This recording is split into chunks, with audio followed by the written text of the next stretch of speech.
Hello? Oh, come on. How am I supposed to appreciate the nuance, the subtlety? Completely ruined this ad for talking popcorn.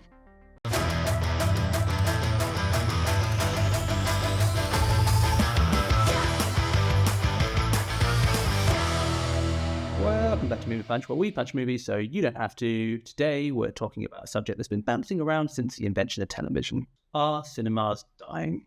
Cinemas, theatres, picture palaces, movie halls, the humble room with a projector and seats that first gave us all of the classics. Citizen Kane, The Godfather, Madam Web. Are they here to stay or are they on their last legs? We're going to look at the problems that they face along with some potential solutions in a hot take or two. Shh. Wendy, did you just shush me? I'm trying to do the intro. Shh. Oh, I get it. You're making a meta joke about... Shh. No, she's just on her phone instead of producing. Well, Shh. can't I just... Shh. I need to... Shh. Brilliant. There's much. Finished your video about life hacks? Sure, now just find out life hacks for producing and we're all set. Okay, so let's talk about the problems, and let's do so in an internet-friendly list. First up, streaming.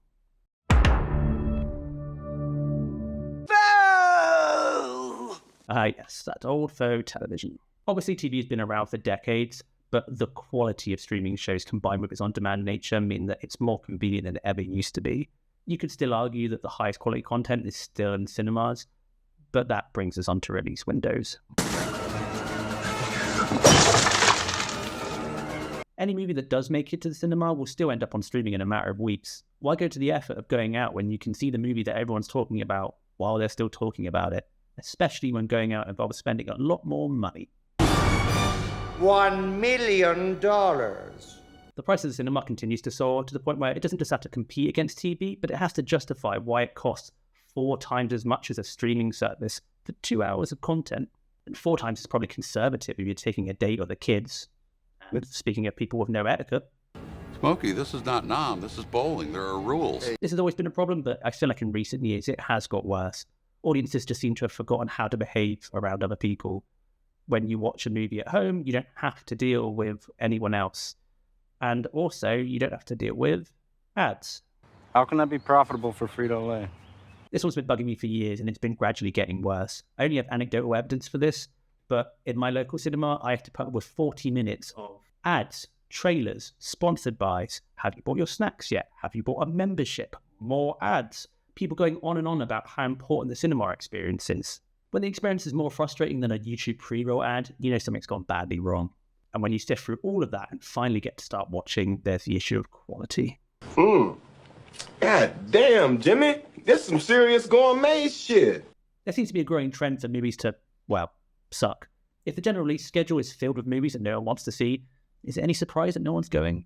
Well, I'm still going. I've got tickets for Gabby's Dollhouse the movie. Touch it. What the hell are you doing here? I'm about to go on the air. It's 5 minutes, Mr. Are you Excuse me.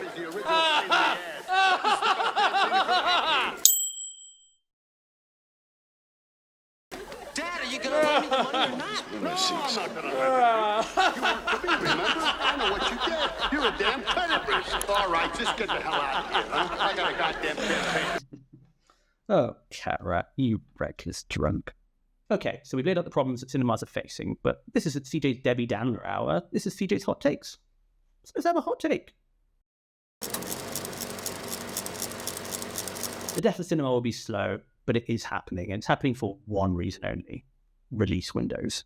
Okay, so that's a bit of a stretch, but I do feel like most of the things that I listed earlier don't really matter. Cost, yes, it's expensive, but everything's expensive nowadays. We live in a capitalist nightmare. Etiquette, people have always been terrible, and it's the general audiences that need to turn up anyway. Ads, yes, they're annoying, but people have always put up with them. Which reminds me, this episode is sponsored by Coca-Cola. Coca-Cola, drink it, you cowards! And then on quality, well, it does feel like movies have gotten worse in the last few years. I feel like people have been saying that for the 60s. If you actually look back through history, at any given year, most of the movies released were terrible. You just have to weed out the good ones. So what's going to get people back into the cinemas? Well, if you look at the biggest releases in the last few years, Avengers Endgame, Spider-Man No Way Home, Barbenheimer, these were cultural moments and people didn't want to miss out on them. And I think that's it right there. FOMO. The fear of missing out is what gets people back into cinemas, but that completely disappears when the release window is so short. People know that they can just wait. What needs to happen is that cinema chains negotiate longer release windows with the studios, and then filmmakers and producers do so on the other side. Imagine if Nolan or Tarantino negotiated a release that said, this is going to be released in cinemas and won't be on streaming for at least a year or more. The box office is going to spike, and then when it's finally released on video on demand, that will spike too, because it's been so long since people have been able to see it. Obviously, this won't work for all movies.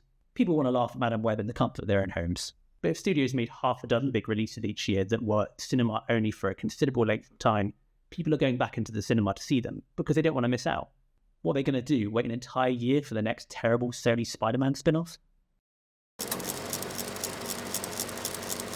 The death of the multiplex is inevitable. Cinemas themselves never die out completely, at least not in my lifetime. There's enough die-hard movie fans out there to keep smaller places open.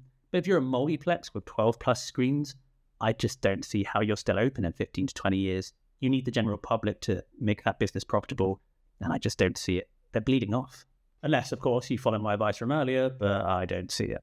The negotiating power is still in the hands of the studios, and I don't see them reversing course, even though I do think it would make them more money in the long run. But hey, why make $100 million next year if you can make $10 million right now? And thus, the death of cinema. At least, that's my opinion. You're going to play that clip from The Big Lebowski, aren't you? Shut the fuck up, Donnie. Not the clip I was expecting, but fair enough. Let me know in the comments. Do you agree with me, or am I talking out of my popcorn bucket? Thanks for watching. Until next time, it's goodbye from me, goodbye from producer Wendy. Shh.